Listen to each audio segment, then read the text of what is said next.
મને છે ને જરાય હસવાનો મૂડ જ નથી આજે. મને જરાય નથી હસવું. પ્લીઝ કંટ્રોલ રાખું છું.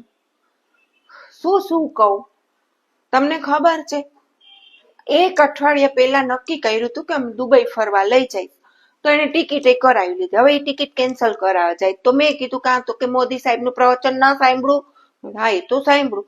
હવે એમાં તો એને ખબર છે કે મોદી સાહેબનો હું પૂરેપૂરો સાથ દેવા વાળી માણસ, એટલે એને ખબર છે હાથ પાડશે. હા, કરાય આવો. બોલો, એવા આપણે બંધાઈ ગયા ને ધર્મ સંકટમાં, આમાં કઈ ન થાય આપડા.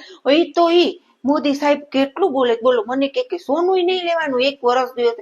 અરે બાપરે, મને તો એવું લાગે છે કે આ મોદી સાહેબ ની અંદર કઈક બા આવી ગયા છે કે હું, કેમ કે સેમ ટુ સેમ બા ના વર્ડ બોલે છે મોદી સાહેબ. બોલો, અમારા બા 8 શબ્દ બોલતા છે હજી હમણાં થોડાક દિવસ પહેલા, કે હમણાં વર્ષ દિવસ સુધી જારી જાઓ, કઈ સોનું લેવાની જરૂર નથી, વર્ષ દિવસ જારી જાઓ, ક્યાંય દુબઈ ફરવા જવાની જરૂર નથી.